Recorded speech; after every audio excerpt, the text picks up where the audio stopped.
to rise in bubbles like a prayer in air. Oh, isn't it pretty to think so? Back in the alley, Marlowe finally caught up with Billionaire Bill and Smarty's assistant Billy, and they witnessed a most unlikely scene between Sam Bunny and Max Ernst. Not the fake Max Ernst, but the real surreal Max, sporting a hat and a snappy 4-button suit. Max is indignant. He and Lester were going to unveil Bubble Maker number 2, and they were going to do the old bit, Trouble in the Bubble Bath. Says Max, "I love the old bit. I traveled through space and time to do the old bit, and here I am, on time to do the old bit. But where is Lester? Max Ernst is a busy man. You know what a Max Ernst goes for now, Sam? I work on a clock. I love your movie studio. I love you. And the Bubble Maker number 2 is a talismanic object, perhaps the purest distillation of Max Ernst in those carefree glory days. But in these sketchier times, Max Ernst means money, and I'm on a clock. Tick-tock." "I get it," said Sam Bunny. "Easy for you," said Max. "Hop, hop, hop. But Peggy Guggenheim was no bed of roses." Sam says, sorry. When he last saw Lester was running after little Ricky to do him bodily harm.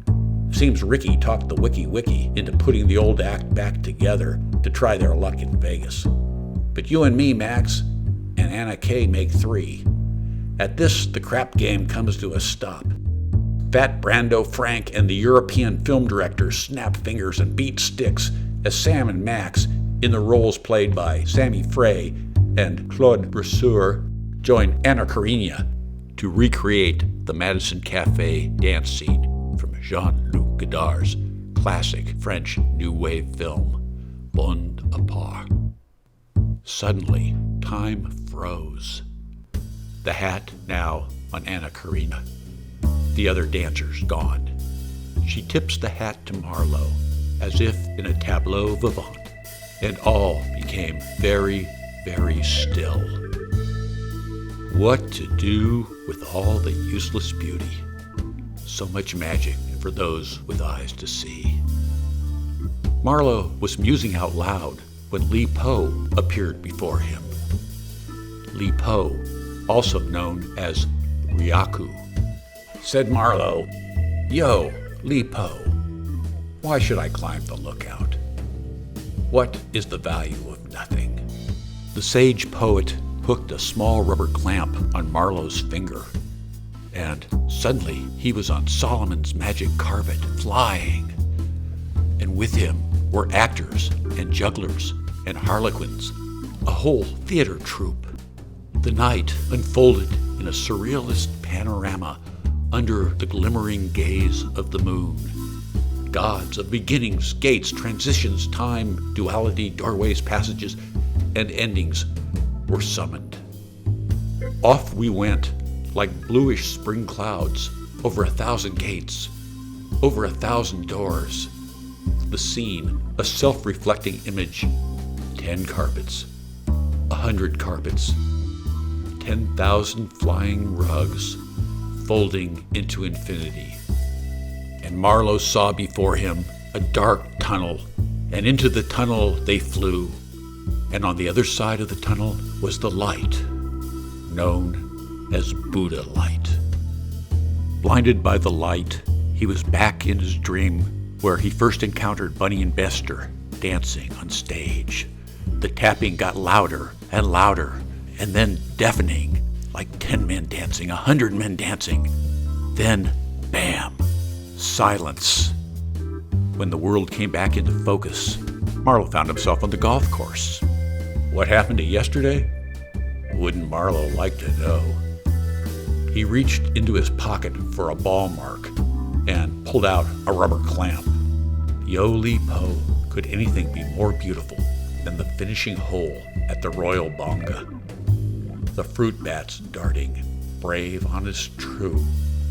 Marlowe had the same putt Sam Bunny had, triple break downhill with a last twist, but he'd seen Bunny do it and was lining up Bunny's putter. Bill, the billionaire, said, Make it Marlowe, and you can keep the putter. The putter hadn't been talking, but Marlowe'd sank putts all day. Unfortunately, no touch with his wedge. And the match came down to this. He watched the ball pick up speed and make the last twist and slow. Hop, hop, hop, Marlowe commanded. The ball hopped and hopped again, but died on the edge of the cup. Close, said Bill. Damn close. Taking the relic from Marlowe as the wind gusted in the wake of Bill's chopper, putting down on the cliff edge. But tell you what, Marlowe, what would you think about a trade? Your 2 Shelleys. Oh, yeah. Old Percy Beach, what a peach. And to the billionaire he said, deal. And he grabbed the putter back. How do I get the 2 Shelleys to you? Bill said, I've already got them. And pointed to Billy coming their way in a golf cart. You know, Marlowe, Billy's a big star in the future. Mr. Billy Spends His Dime was a big hit. The next film the Bunny Investor Studio made after Tap Dance. Marlowe loved this so much he didn't know. He did like to chase phantoms, and remembered Smarty saying, we see more than we know. Said Bill in an understated, boastful way. Billy introduced me to Smarty. Marlowe was surprised. You met Smarty? Maybe he was a little jealous. Bill gave him an empathetic pat. Marlowe, for what I was paying, Smarty deemed to make a rare appearance. And he was a sweetheart. Asked if it was true if I dumped his NFTs before they crashed. I said I did and made a bundle. Nice, said Marlowe. Art always did appreciate a canny collector. Who was with him? Oh, a couple movie stars, said Bill. Perfect. A billionaire and movie stars. The secret smitten sauce. Did he say anything about me? Asked Marlowe. Well, said Bill, he said to buy the 2 Shelleys. Marlowe smiled as an attendant took Bill's bag and the 2 Shelleys. Billy carried Max Ernst's Bubble Maker 2 to the copter. Just out of curiosity, said Marlowe, what did you pay for the Bubble Maker? Ballpark. Marlowe, I'll just say it hurt. But look at that beauty. A beauty indeed, thought Marlowe. It did evoke the elephant Celebes, the nozzle, but Marlowe recalled the wink Max Ernst gave Billy last night. Hadn't thought about it in the moment, but now, watching Billy drive off, the puzzle fell into place.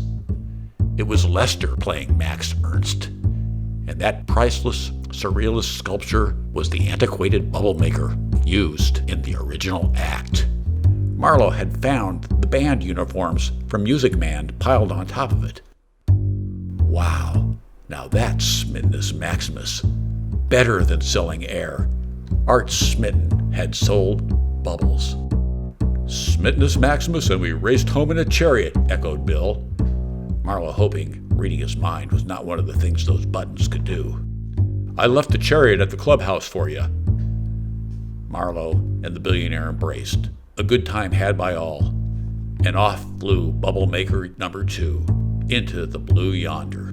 Marlowe suspected the number 2 was a nod to Piero Manzoni's Merde d'Artiste. Pure smitten. The little pop is the difference. You could bet somewhere very small indented on the metal. Cum grano salis.